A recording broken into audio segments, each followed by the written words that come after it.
alegría, un gran honor poder tenerlo aquí en esta conferencia, segunda clase magistral de nuestro curso Políticas Públicas para la Igualdad, denominada por un nuevo ciclo constituyente, luchas sociales en términos de fascismo financiero.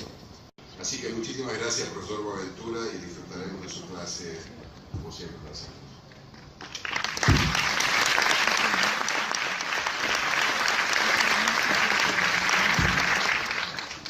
Buenas tardes a todas y a todos. Muchas gracias, señor rector, por la amable presentación y naturalmente a mi querido amigo Pablo Gentile por la invitación para estar aquí con ustedes. Ustedes saben que mi lengua nativa es el portugués, no es el español, entonces yo voy a hablar mi portuñol, que quizá a veces parece más con el español, otra vez menos, pero estoy seguro que me entiende.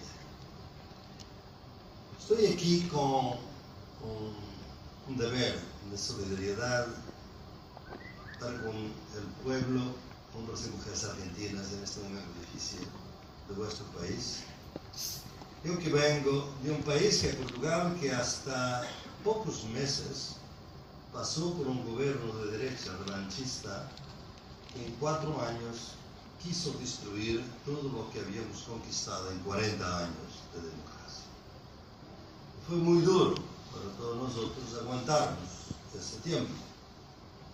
En este momento tenemos un gobierno distinto, como ustedes saben, un gobierno de izquierda, una articulación entre el Partido Socialista, el Partido Comunista y el Bloque de Izquierda, pero como todos ustedes saben, en Europa los países ya no son independientes, tienen una soberanía compartida con la Unión Europea, y la Unión Europea en este momento es una agencia antidemocrática, es una entidad que ni colabora con la democracia ni mismo con los elementos mínimos de lo que sea humanidad, y para eso basta saber cómo están tratando la cuestión de los refugiados, una vergüenza, un acto de colonialismo cruel en este inicio del siglo XXI.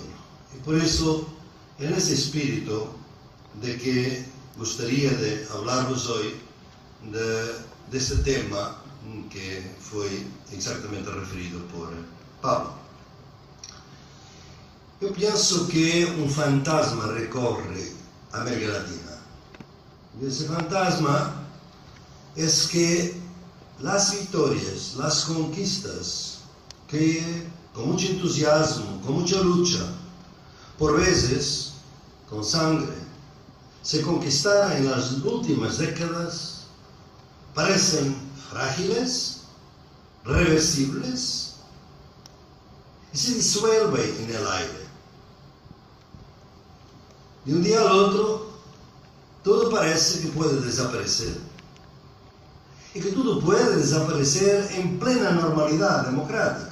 O sea, no hay una dictadura militar, no hay suspensión de la democracia, no hay suspensión de la Constitución, y a pesar de eso, tantas medidas que contribuían para un bienestar de las poblaciones, de las clases populares, se disuelven, se van.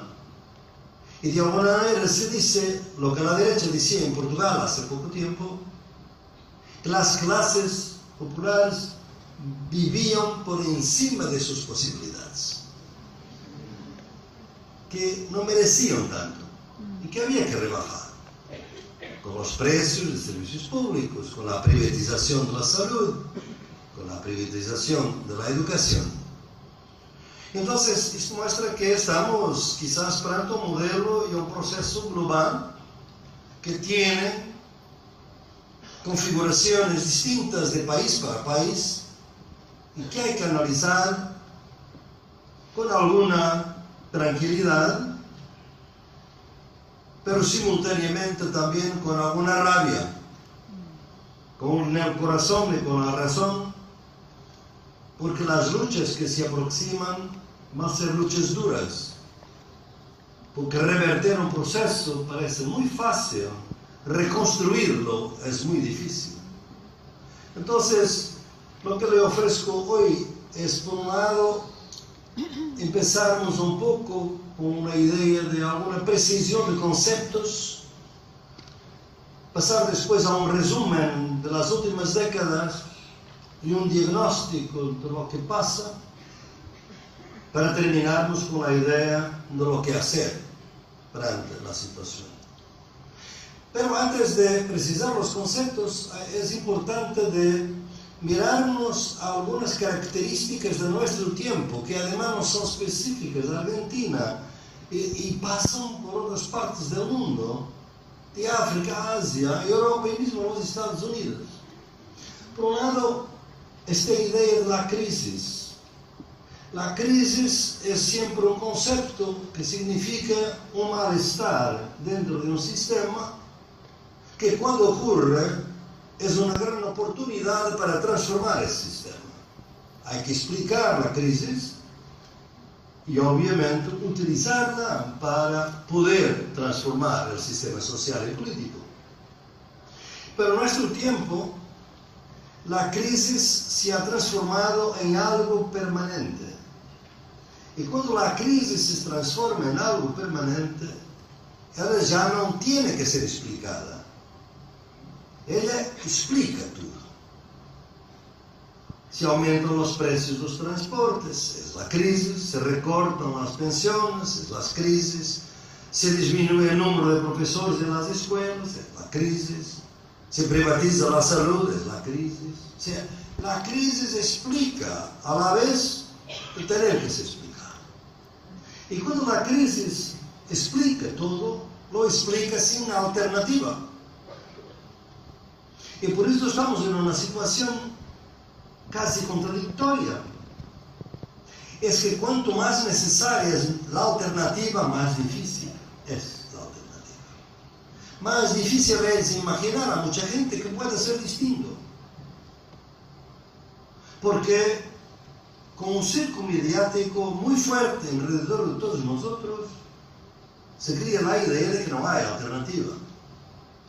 El poder asume una forma, porque es un poder no solamente nacional, sino también transnacional, que tiene los mercados financieros, las agencias de rating, etc.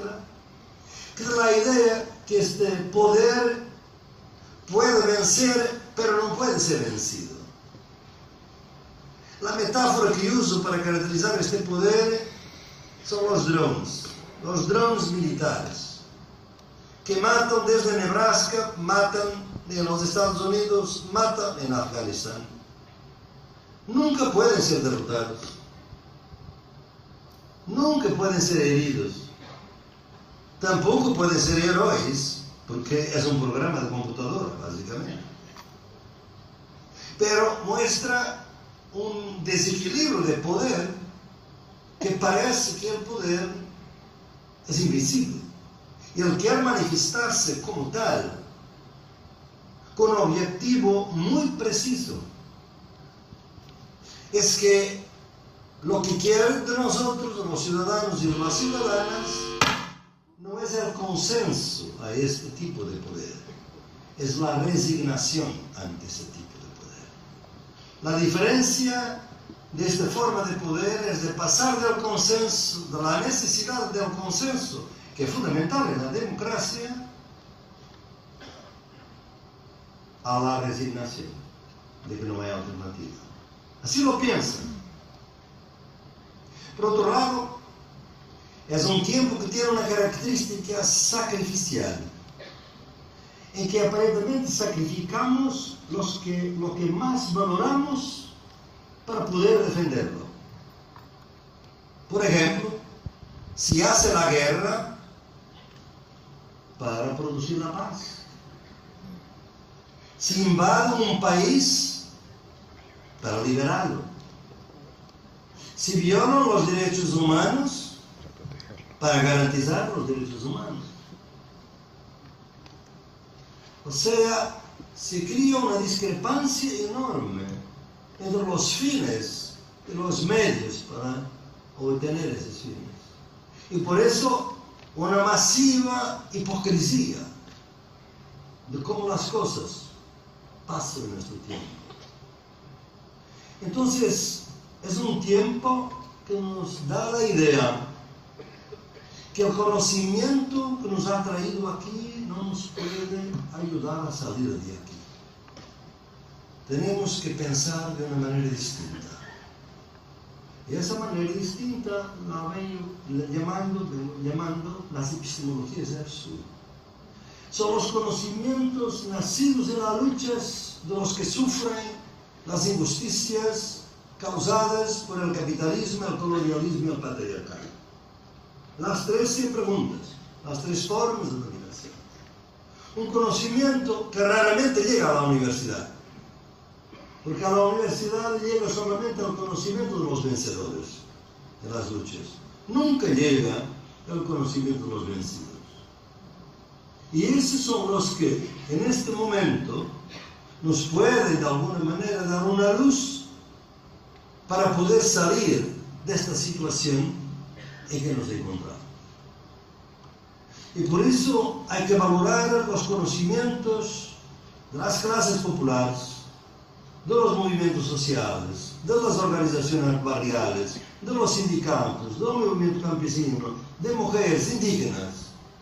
Eu vengo de pasar 3 días en Córdoba, num taller de la Universidad Popular de los Movimientos Sociales, con 40 movimientos y organizaciones de todo el país que están luchando contra la megaminería, que están luchando contra proyectos de represas, que están luchando en contra la contaminación del agua, que están luchando por su autodeterminación. Pero también trabajadores de sexo que quieren y que luchan contra la brutalidad policial. Jóvenes raperos que luchan contra esa violencia en relación a todos los jóvenes, por ejemplo, que usan la gorra y que hacen la marcha de la gorra como protesta en contra de la policía.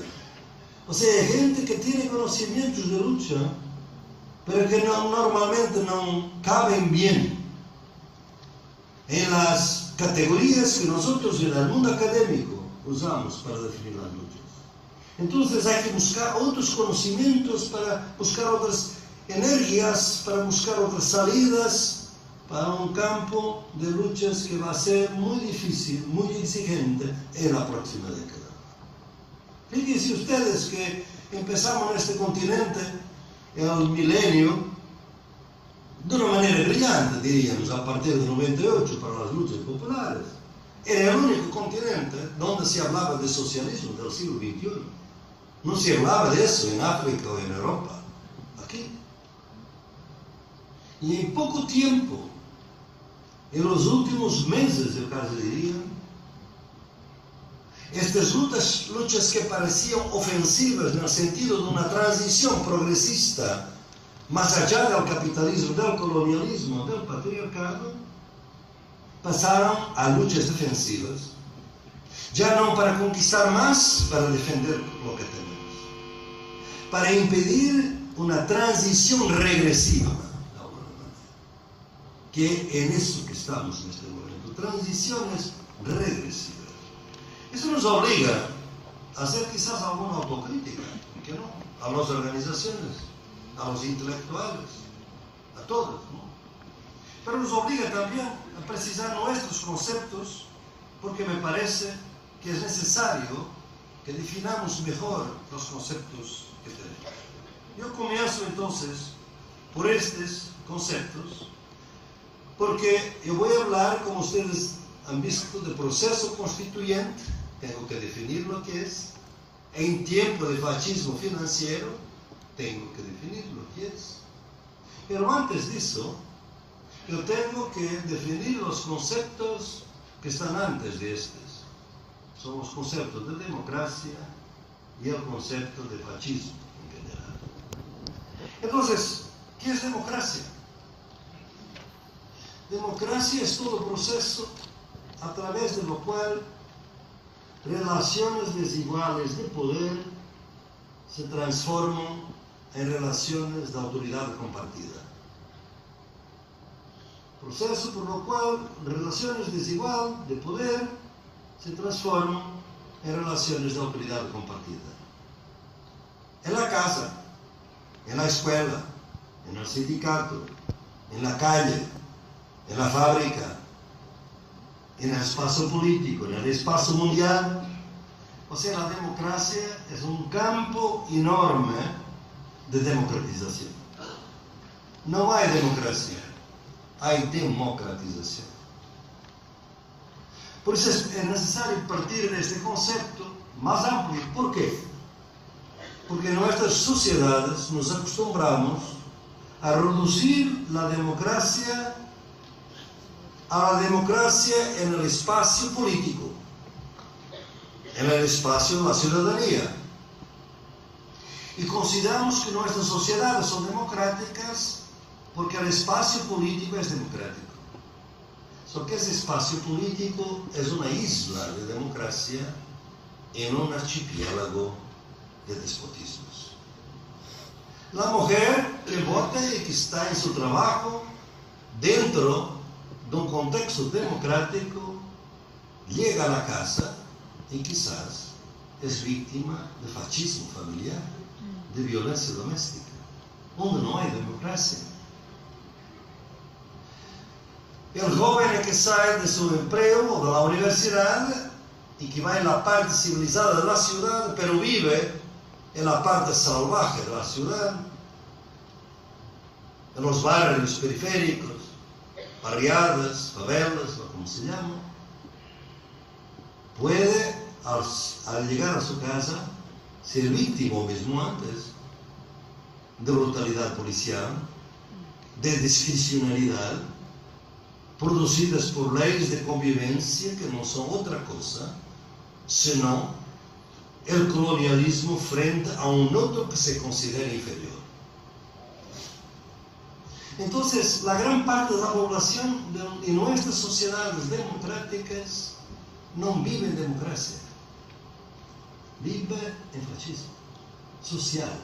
Es un fascismo infrapolítico, que no se nota. Es la violencia de la calle, es el autoritarismo del patrón, o del marido, de la mujer, normalmente del marido, o del compañero. Entonces, muchas veces podemos decir que vivimos en sociedades políticamente democráticas y socialmente fascistas. Y lo que está pasando hoy en día es que la dimensión fascista aumenta, crece, y la parte de deliberación democrática disminuye. Nuestras sociedades, la dinámica es para disminuir el campo de deliberación democrática. La corrupción, por ejemplo, las imposiciones de los tratados de libre comercio, las imposiciones del Fondo Monetario Internacional, como por ejemplo recientemente en mi país, eliminan, destruyen los campos de deliberación democrática y aumentan los campos de arbitrariedad y discrecionalidad. Entonces, lo que estamos asistiendo en nuestro tiempo es que en plenas sociedades democráticas se crean zonas libres de democracia. Por ejemplo, los presupuestos de nuestros países que son aprobados en el Parlamento pueden estar sujetos a una agencia de rating que nos va a determinar el nivel de la deuda dicha soberana, que de soberana nada tiene. Y ese autoritarismo de dictar la tasa de interés. En este momento están en negociación dos grandes tratados. Ustedes, aquí en América Latina, logró vencer el ALCA, pero quizás, no sabemos, se va a vencer estos dos grandes monstruos que están surgiendo, la parcería transatlántica y la parcería transpacífica, que es un monumental ALCA a nivel mundial y que obviamente va a imponer decisiones a los países que no pueden ser contestadas, rehusadas en términos de deliberación democrática. estão mais allá da democracia. São zonas livres da democracia. Então, tudo isto para lhes dizer que realmente caminhamos para um tempo em que a democracia é de baixa intensidade. E que há que os demócratas e as demócratas têm que exercer uma ética de cuidado por la democracia. Tienen que pensar que la democracia no es algo que está dado. Tiene que conquistarse todos los días. Porque la dictadura no viene con los militares. Viene por medidas, por ejemplo, de fondos buitres, de decisiones del Fondo Monetario Internacional, de las agencias de rating. Eu llamo a eso totalitarismo por goteo, gota a gota. Nuestras sociedades sufren formas de totalitarismo gota a gota ou por goteo. E por isso são mais difíceis de combater, porque não são cambios totais da estrutura de nossos países. Para que definir fascismo? Fascismo, no sentido fascismo societal, não é um regime político, como foi o regime de Franco, como foi o regime de Mussolini, ou mesmo, se querem, do nazismo, ou o regime de Salazar em Portugal. É um fascismo social, infrapolítico, que se caracteriza por isto, por a capacidade que alguns grupos sociais com gran poder social e económico tienen de ejercer derecho de veto sobre las oportunidades de vida de los más abajo, de los que dependen de su benevolencia, dependen de su filantropía, dependen de su disponibilidad para ayudar o no ayudar, porque no tienen capacidad de ejercer derechos devido à desigualdade de direito. Então, o fascismo é esta capacidade de vetar a oportunidade de vida dos mais débiles. Isso existe a vários níveis. Eu falava da violência doméstica, é uma forma de fascismo familiar. Eu distingo em meu trabalho vários tipos de fascismo. O fascismo, por exemplo, de apartheid. É o apartheid de nossas cidades. A polícia, os serviços públicos são para toda a cidade, para sabermos que os serviços públicos existem de uma maneira em las partes mais consolidadas, civilizadas da cidade, e obviamente de uma maneira totalmente distinta em las zonas selvagens da cidade, nas zonas periféricas. A polícia, que é simpática em las zonas civilizadas, mata em las zonas selvagens. É o mesmo polícia, com a mesma educação de direitos humanos, frequentando a mesma academia de direitos humanos. Dos cabeças, porque tem na cabeça o que chamam uma linha abismal, no sentido de que a sociedade está dividida entre lo que es metropolitano civilizado como nosotros y lo que es colonial, de los de abajo, de los que no valen tanto, de los selvajes, de los primitivos.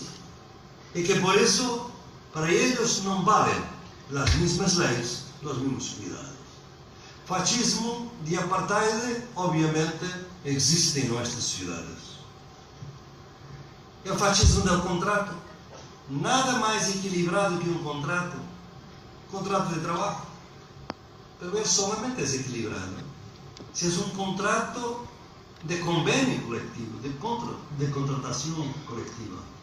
Porque se é um contrato individual, como pode o trabalhador individualmente negar as condições de um patrão quando tem na casa sua família para comer e se não aceita as condições, não tem que dar de comer a sua família. Parece que são iguais no contrato, pero lo de abajo está em uma situação de fascismo. E por isso é que entre contrato individual e contrato social não existe nada en común. Esta es la trampa del neoliberalismo. Es que pensar que caminamos para sociedades contractuales. No. Porque son contractuales individuales y no de contrato social. Fascismo territorial, por supuesto. Hay muchos en nuestro continente, a varias regiones donde el Estado no entra y que son ejércitos privados que de hecho dominan las poblaciones. Las aterrorizan, las torturan, las matan. Lo digo los indígenas, digo los campesinos, los afrodescendientes de este país. Pero también en las ciudades, en las partes urbanas periféricas. Por eso, un fascismo territorial. Las leyes parecen universales, pero no se aplican universalmente. Hay un fascismo financiero. El fascismo financiero es la capacidad que tienen los que dominan el sistema financiero por los montos que tienen, por la riqueza que tienen, financiera y monetaria también, de poder hacer una cosa extremadamente peligrosa para la democracia. Salir del juego democrático para poder mejor influenciar el juego democrático. O sea, en la creación de una doble regla democrática. Por ejemplo, evasión fiscal. Quien tiene plata saca su dinero de su país. Es una fuga a las reglas democráticas y esta fuga le da más poder económico para poder imponerla a los restos de los ciudadanos que tienen que pagar más por los transportes públicos, que tienen que ganar más por los transportes, por los servicios públicos. O sea, por un lado salen del juego democrático, por otro lado imponen reglas más duras a todos los que están dentro del juego democrático. Y esta es una dualidad casi invisible, porque todos somos ciudadanos, pero hay ciudadanas y ciudadanos que por su poder pueden, por la especulación, por la evasión fiscal, pueden efectivamente controlar sin ser controlados. Crear reglas propias que no se aplican a ellos, pero que tienen poder para aplicar a todos los otros ciudadanos. Por eso el fascismo y sus formas distintas. Y hay un sexto fascismo que estoy trabajando todavía hoy, porque no saben mis estudios, los que han leído algunos libros míos, que es el fascismo mediático. El control de los medios y la manera como manipula la opinión pública hoy en día. O sea, los fascismos son plurales. Vean, son plurales. Son formas donde no hay regulación democrática, sino apropiación y violencia. Entonces, estos fascismos coexisten hoy con la democracia. Y si queremos realmente salir de este proceso, tenemos que ampliar la democracia y reducir los fascismos. Esa es la tarea. Y ahora nos preguntamos, y entro en la segunda parte de mi charla, ¿por qué todo esto? Este continente no pasó hace pocos años, décadas, pocas décadas, por un conjunto de procesos constituyentes que se destinaron a crear nuevas constituciones que fortalecieron los valores democráticos, que sometieron a todos los ciudadanos a las mismas reglas, que crearon derechos sociales y políticos, que crearon formas de reconocimiento de la diversidad cultural de los países, que buscaron disminuir la desigualdad en nuestros países, desigualdad. ¿Qué pasó con esos procesos? Desde el 98 y antes, claro, otros que salieron de las transiciones, se creó la idea de que hay unas reglas básicas de convivencia que son más consensuales y que son más seguras. Son las reglas constitucionales. Y que las reglas constitucionales no se violan sino en condiciones muy especiales, que son los estados de emergencia, o estados de excepción. Pero finalmente lo que estamos mirando es que las constituciones coexisten con estados de excepción. O sea, las constituciones son violadas constantemente como si fuera normal, como si no fuera ninguna alteración a la normalidad democrática. Y este nuevo normal que va condicionando las garantías constitucionales es lo que nos debe hacer pensar lo que debemos hacer para crear un proceso constituyente un poco más contundente, un poco más sólido, un poco más fuerte de los que tenemos hoy en el continente y en el mundo. En este continente muy particularmente, después de lo que pasó en Bolivia, en Ecuador y en Venezuela, donde hubo un nuevo constitucionalismo desde abajo, de los movimientos sociales que crearon constituciones indígenas, que además vienen en una tradición de constitucionalismo más fuerte, que visa transformar las sociedades y que por eso se llamó constitucionalismo transformador. Fue así que surgió en Sudáfrica, 96. La Constitución de Sudáfrica fue designada como transformadora porque visaba eliminar el apartheid y construir la sociedad del arco iris, de igualdad y de diversidad. No logró crearlo hasta hoy. Hoy vivimos en Sudáfrica en una situación de neo-apartheid. Las universidades hoy son tan blancas en Sudáfrica como eran antes. Y por eso algunas de ellas hoy están cerradas con una lucha estudiantil maravillosa a mi juicio, para ver si con el movimiento estudiantil es posible reverter y dar fuerza a una transformación constitucional. Pero las constituciones fueron importantes, sobre todo porque en este continente se intentó algunas innovaciones que no existían en otros países. Una reforma política muy grande, la de Bolivia, la de Ecuador, la de Venezuela, por ejemplo. En algunos países fue posible entrar en la Constitución con conceptos no coloniales, conceptos de como suma causa, que quiere decir buen vivir, o la Pachamama, artículo 71 de la Constitución de Ecuador, que son los derechos de la naturaleza, como si la naturaleza tuviera derechos como nosotros, y no puede ser un objeto de minería, por ejemplo, de explotación grosera, que destruye la naturaleza, pero la naturaleza tiene derechos. O sea, se creó todo un constitucionalismo de gran fuerza, con garantías nuevas y novedosas, como antes la Constitución de India, de 1950, buscaba, por ejemplo, eliminar las diferencias entre las castas.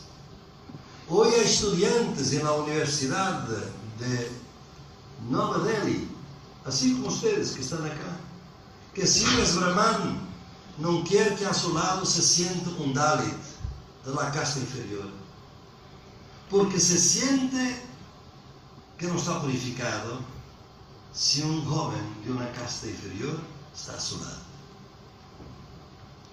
50 años después, 70 años después de la Constitución haber dicho que no hay diferencias de castas para este efecto.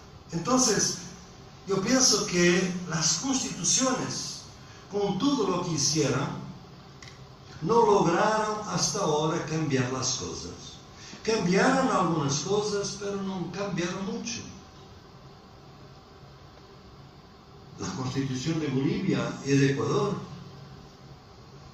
otras constituciones como la de Colombia, como la de Brasil, como aquí también, que defienden los derechos de los pueblos campesinos, indígenas, y nunca asistimos a tanta destrucción de la megaminería, de la soja, de un avance sin límites de la frontera agrícola, que destruye, obviamente, no solamente la biodiversidad, sino también contamina las aguas y los pulmones.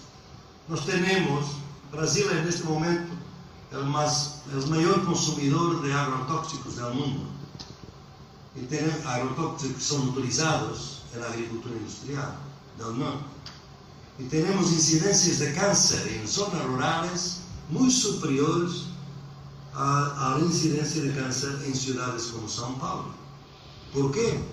Por la pulverización aérea de glifosato y otros insecticidas, y obviamente que estos productos químicos peligrosos entran en las casas, entran en las escuelas, entran en las comunidades.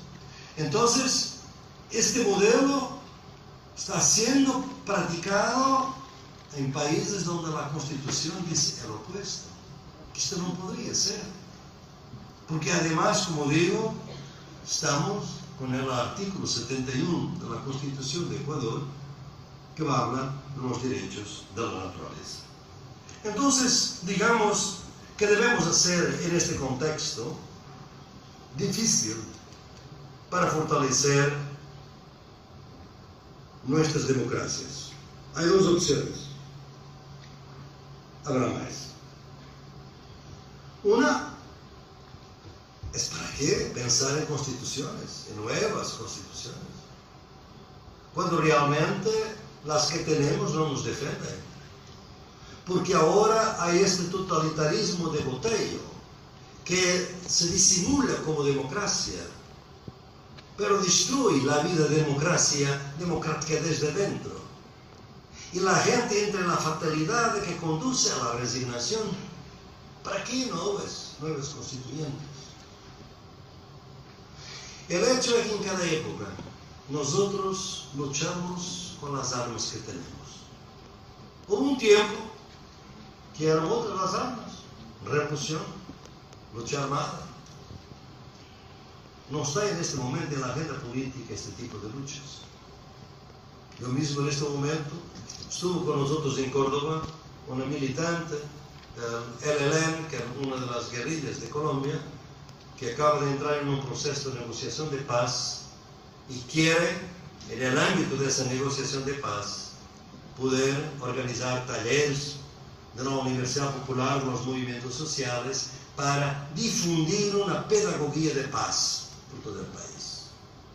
Entonces, ¿dónde están nuestras armas para poder defender los procesos constituyentes que han dado, no han resolvido obviamente todos los problemas de nuestras sociedades?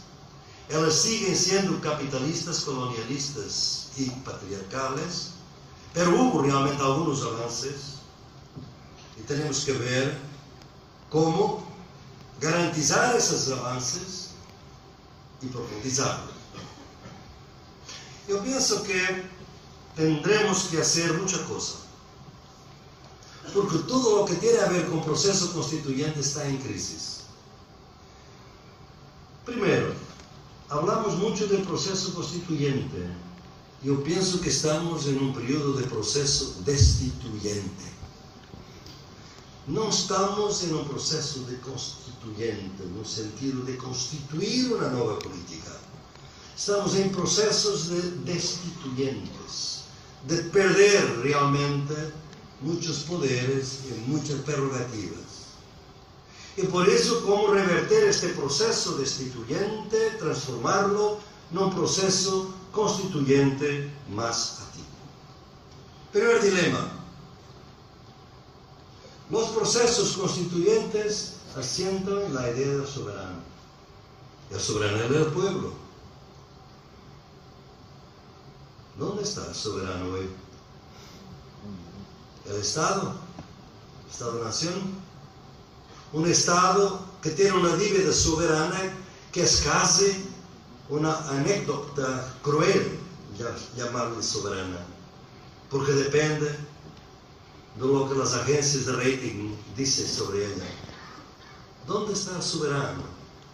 En un proceso de neoliberalismo global. Al lado del soberano están surgiendo con mucha fuerza soberanos sombra. Soberanos sombras son como, por ejemplo, el Fondo Monetario Internacional, los hedge funds, los grandes mercados financieros, los tratados de libre comercio. Son soberanos sombra que de alguna manera lo que hacen es permitir que la soberanía nacional sea subastada. Estamos en un proceso masivo de subasta de la soberanía. O sea, no contractualizada. Los griegos, obviamente, que contractualizaron alguna pérdida de soberanía para entrar en la Unión Europea. Pero ahora, con la guerra entre la Alemania y el Fondo Monetario Internacional, no hay de ninguna manera un contrato, una idea, un consenso. La soberanía griega está siendo subastada por ellos para ver quién paga menos, el Fondo Monetario o Alemania. Y los griegos, ¿dónde está el soberano? Segundo problema para esta década que va a entrar es el dilema del poder constituyente. Ustedes saben que durante mucho tiempo las constituciones fueron creadas por abogados, las facultades de Derecho, desde arriba.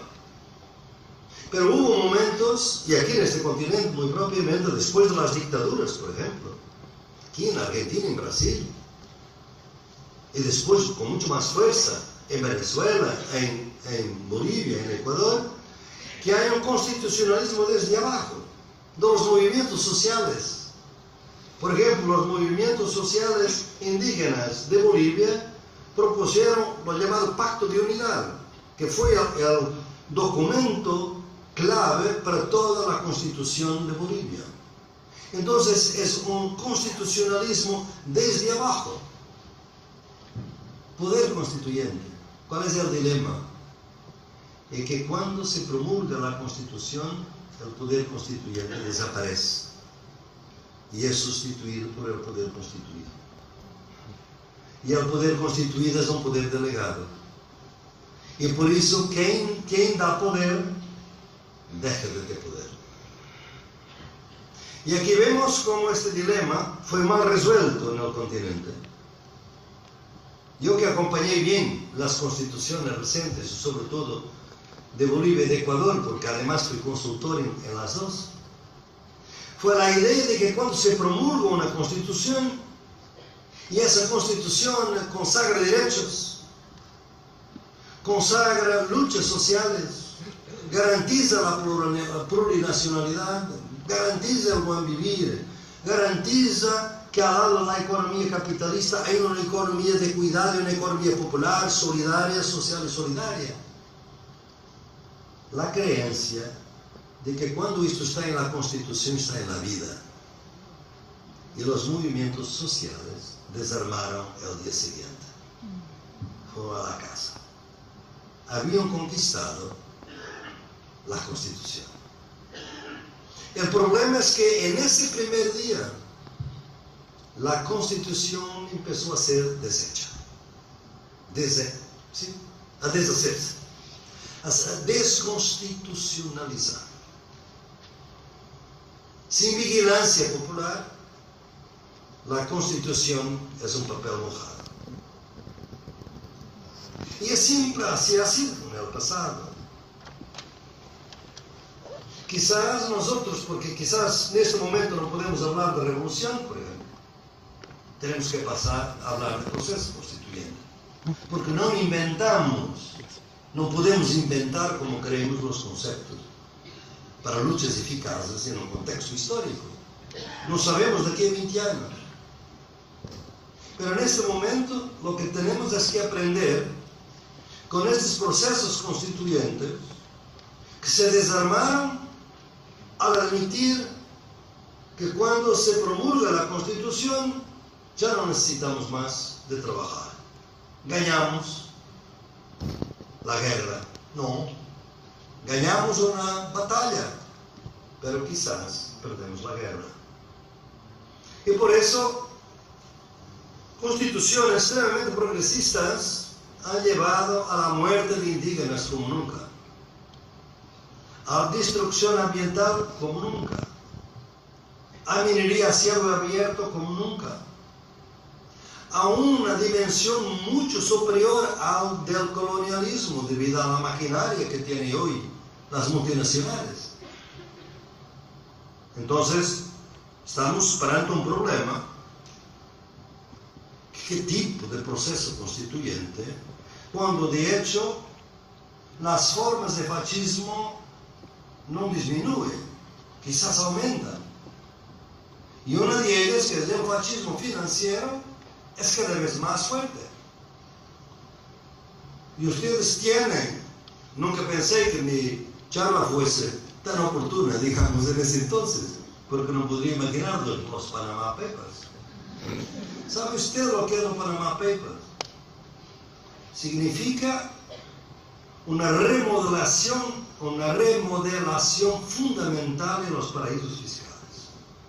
No imaginen que para eliminar los paraísos fiscales. No. Es porque esta existencia de paraísos fiscales es en este momento para la acumulación capitalista financiera tan importante que no hay confianza en los paraísos fiscales de países sin credibilidad. Hay que llevar los paraísos fiscales para lugares seguros.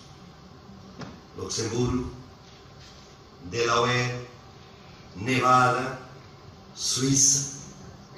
Es por eso que ustedes ven que los Panama Papers no están los que ponen, los de Europa, de América y de otros que ponen su dinero ahí, en los paraísos fiscales. Se quiere un paraíso fiscal más seguro, porque estos no lo son, como estamos a ver, con el activismo.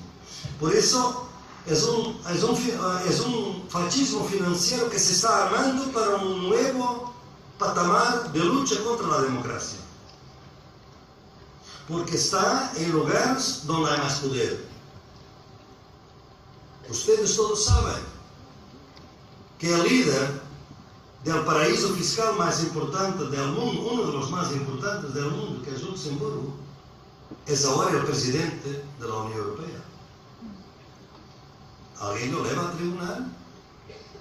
Y como ustedes saben, todas las multinacionales, también las argentinas, como las europeas, como todos, tenían su sede, todas ellas en Luxemburgo, porque ahí no pagaban impuestos.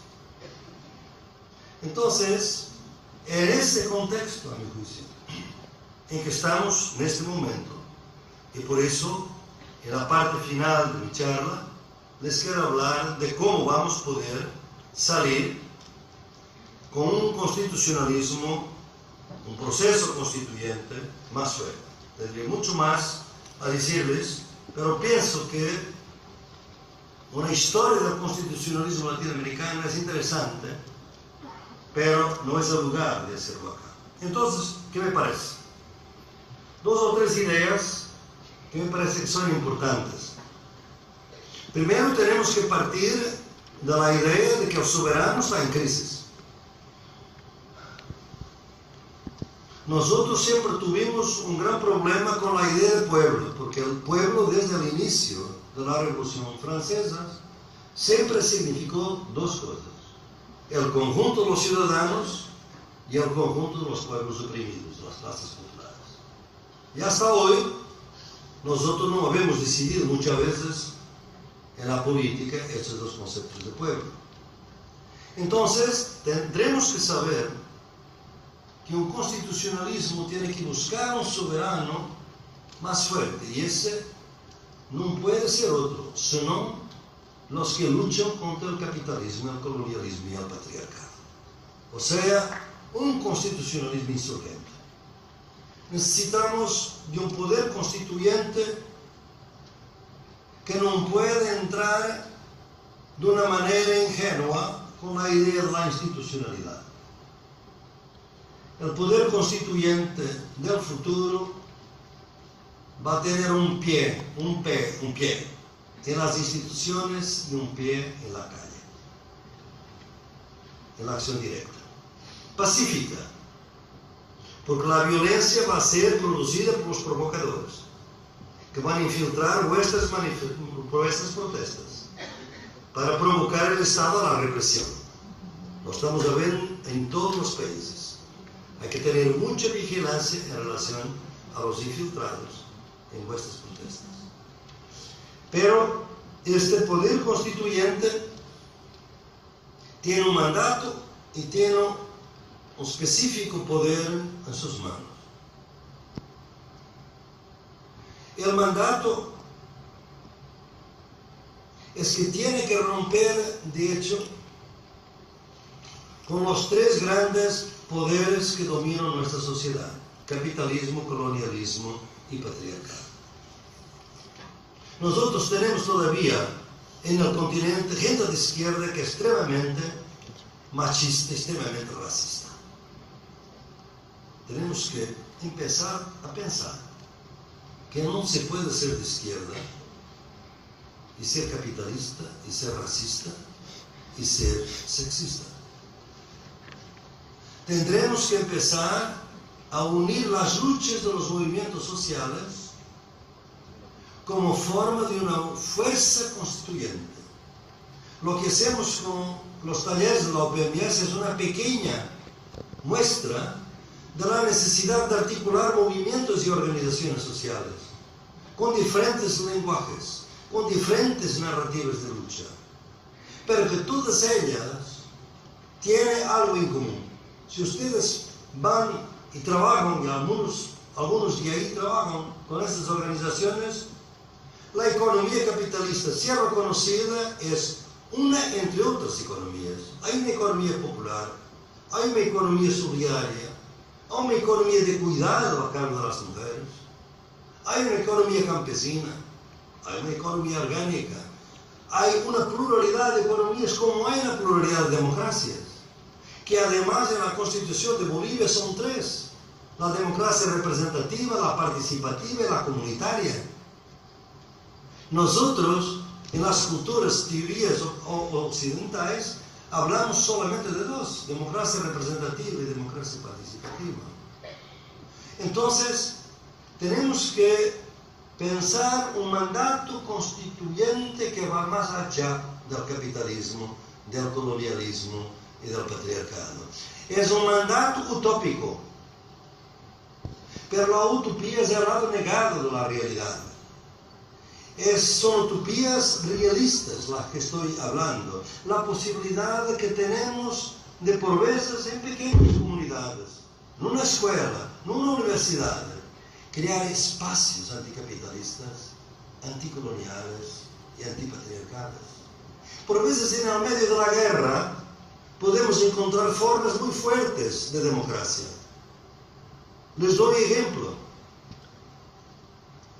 Los kurdos en Siria, que en este momento tienen en Rojava una de las democracias más interesantes, directas, de articulación con democracia participativa, donde todos aprenden a resolver conflictos para que no sea necesario un sistema judicial o una policía, donde todos los trabajos son parte del trabajo estudiar el feminismo y las teorías feministas para eliminar el sexismo. En el medio de la guerra. O sea, nosotros, si un lado hay zonas libres de democracia, para combaterlas es necesario crear zonas libertadas del capitalismo, zonas libertadas del sexismo, zonas libertadas del colonialismo. Claro que me dirán, pero eso no va a resolver el Estado. Yo no soy un autonomista anarquista que piensa que el Estado no es importante. En estos 3 días en Córdoba, la gran discusión entre los movimientos, con mucho conflicto, fue de saber si el Estado es aliado o es adversario. Y el Estado en sus niveles, nacional, provincial, municipal. Unas veces es enemigo, otras veces es aliado, otras veces ni una cosa ni otra. Sí, tenemos que saber que el Estado es un campo de disputa. Y para que se mantenga un campo de disputa, el mandato constituyente tiene que tener un poder constituyente de tipo nuevo. Es un poder constituyente que no se agote en la Constitución.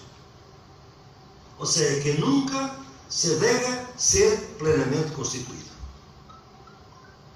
Es un poder de poder constituyente permanente. Ustedes me dirán, ¿eso es utópico? Sí, sí, es utópico. Pero todas las ideas antes de realizarlas son utópicas. Es la idea que vamos a lograr encontrar formas de articulación entre democracia representativa y democracia participativa. Dentro de los partidos. Un partido de izquierda no puede ser autoritario. No puede ser un partido que no permita el disenso, la divergencia interna. No puede ser un partido que decida las políticas desde arriba. ¿Dónde aprendemos eso? Aquí en América Latina. Pero América Latina por veces se olvidó de lo que enseñó. El presupuesto participativo, ahora en España, el partido Podemos, ¿qué es eso? Como nosotros estamos intentando en Portugal y en Grecia, es que el partido, que es un instrumento de democracia representativa, tiene dentro de sí mismo mecanismos de democracia participativa. Asambleas, círculos de ciudadanos, asambleas de ciudadanos y de ciudadanas que deciden cuáles son las políticas, cuáles son los candidatos.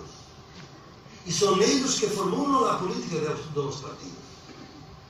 Tenemos que regresar a formas de democracia participativa, porque la democracia representativa perdió la lucha con el capitalismo. Y hoy es una democracia capitalista. Y por eso corrompida fácilmente, como estamos viendo hoy en muchos países. La única manera no es abandonar la democracia representativa, como muchos piensan, es fortalecerla con la democracia participativa y con la democracia comunitaria. Pero para eso es necesario encontrar a diferentes niveles y escalas las posibilidades de articular democracia participativa con democracia representativa. Por ejemplo, nosotros tuvimos en Brasil los consejos populares de educación y de salud, que fueron muy importantes para no solamente vigilar, sino también para deliberar, por ejemplo, cómo se construye un hospital, cuáles son las especialidades fundamentales de este hospital en nuestra región. Por veces en cuanto a los técnicos, con otros conocimientos populares de los barrios donde las instituciones son. O sea, no podemos nunca más pensar que los partidos tienen monopolio de la representación política. Los partidos van a tener la necesidad de los movimientos sociales, de las organizaciones sociales, y más que eso, de la gran mayoría de los ciudadanos que no se organizan ni movimientos ni partidos. Nosotros, en la política constitucional moderna, creamos esta idea estúpida, que es de considerar que son despolitizados todos los ciudadanos y ciudadanas que no participan activamente en partidos y en asociaciones. La gran mayoría de los ciudadanos no participan. Son despolitizados. ¿Quién ha creado el movimiento de los indignados? ¿Quién ha creado el movimiento de los Occupy? Eran los despolitizados. El problema no es estar despolitizados. No poderem ser politizados por las formas que tenemos de politización, que son estrechas, que son dogmáticas, que obligan a mucha estúpida obediencia, sin preguntar, sin disentir, dentro de partidos democráticos. Entonces, solamente así nosotros podemos, perante una constitución que debe ser, y en ciertos países la constitución va a tener que asumir algunas tareas. Yo no soy un experto en Argentina de ninguna manera, pero estoy seguro que va a ser necesaria uma Assembleia Constituinte originária neste país, como em muitos outros. E que há duas coisas que essa Assembleia Constituinte vai ter que hacer. Uma é uma reforma dos medios. A outra é uma reforma do sistema judicial. Não há controle.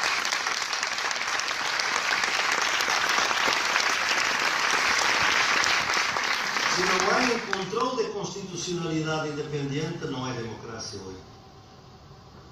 Ou seja, se neste controle os fascismos vão comendo as áreas de deliberação democrática e vão eliminando. Por isso, les dejo um diagnóstico um pouco radical, uma tarefa bastante exigente e quase utópica, mas esta é a medida dos tempos. Se nós não logramos que é necessário democratizar, descolonizar, desmercantilizar, podemos cair nos erros dos governos progressistas passados, que pensaram que podiam governar a moda antiga para outros fins. Isso às vezes é possível, sobretudo quando os preços das commodities são altos. Mas os preços das commodities nunca são altos por mais de 15 anos. Depois baixam. Para distribuir riqueza, se não há excedente de las commodities, como vamos fazer? Tributando a los ricos. Obrigando a que paguen os impuestos os que têm dinheiro. Mas se não houve uma reforma política nem uma reforma fiscal, não vai poder ser. Ao contrário, as empresas hoje, com os paraísos fiscais, pensam que não devem pagar impostos. Era assim no século XIX. Quem lê Marx vê, como um dos primeiros capítulos, ele disse como os empresários, quase de boa fé, diziam: tributarem é confisco. Eu ganhei a riqueza e agora vocês me vão sacar. Início do século XXI. Parece que estamos no século XIX. Então, eu penso que com essas instâncias, que nós outros vamos, e como sempre digo, estas tarefas são exigentes. Mas nós outros, em las universidades, como muitas vezes em los sindicatos, porque aqui numa universidade de sindicatos, nós outros formamos conformistas. Outras vezes formamos rebeldes incompetentes. E como digo sempre, agora é tempo de formar rebeldes competentes. Muchas gracias.